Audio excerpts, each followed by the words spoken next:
Brigantia Blackbird, a Blackbird's Brew. Happy Monday and welcome to Norse Studies. This week we are covering Chapter 6 of the book Germanic Heathenry by James Coulter.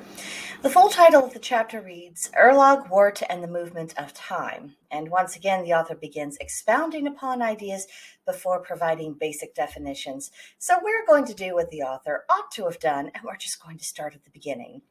So Erlog, it is a primal layer, a layer of action or manifestation, what's transforming thought into something more physical. Other sources describe Erlog as the original law, or as an expression of Norse ideas that are somewhat akin to the idea of karma and justice and the natural ebb and flow of energies. The web of weird is visualized as a massive spider web, and what happens on one strand of the thread reverberates to the other strands, which sets off a chain reaction. So in simplest terms, we might think of Erlog, or this web of weird, as the law of cause and effect. Then we have Wort. The glossary of the book says, see Erda, which I find that very lazy, because if the word is used in the title of a chapter, I think its glossary entry should provide a straightforward explanation without having to refer you hither and thither and yon.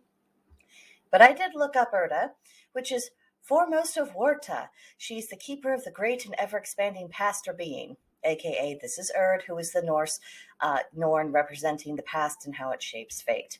It's all about cycles, growth, movement, influence, and that which propels things forward. This again ties in with the common idea of cause and effect.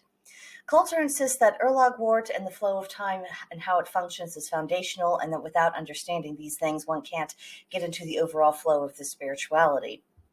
Now, what follows in the text is a rather dreary, rambling attempt to compare and contrast common concepts of time, very linear to the Germanic pagan sense of time. It was 3 full pages just to explain that the conventional concept of time is a flow of past, present, and future, whereas the Germanic pagan sense of time is cyclical, with awareness of how the past impacts the present and shapes what is to come.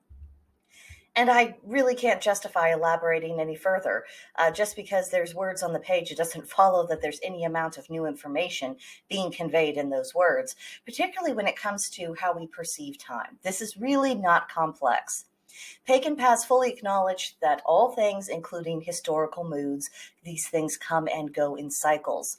Applying this to history, present day, and probable futures is half observation, half educated guesses. And I honestly believe that anyone who has even a reasonable degree of intelligence can fully grasp this.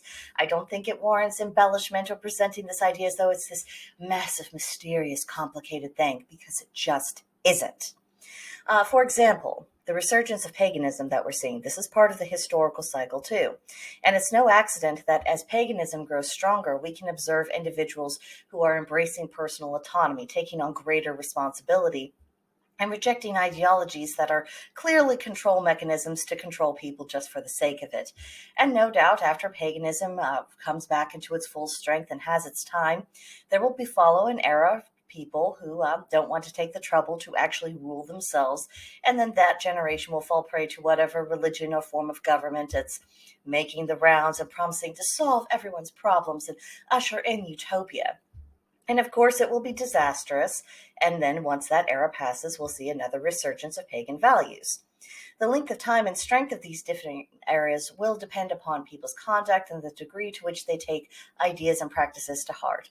It is predictable, just as surely as spring will follow winter every year.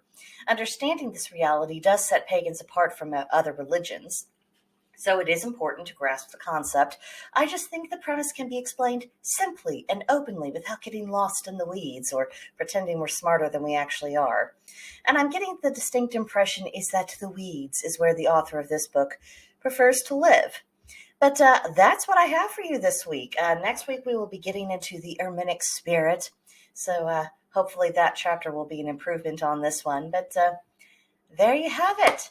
So if you have any comments or questions or observations, if you've read this book yourself and you're friendlier to the writer's style, please explain to me what you like about it and how it is resonating with you, because I would be very, very curious, because, well, you all know what I think of this author.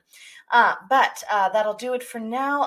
If you would like to discuss this further, absolutely click on the link in the description box below. It will take you to Blackbird's Brew on Gilded, and we could have a more rounded out conversation there. So hope to see you soon, and I'll see you in the next video. Bye.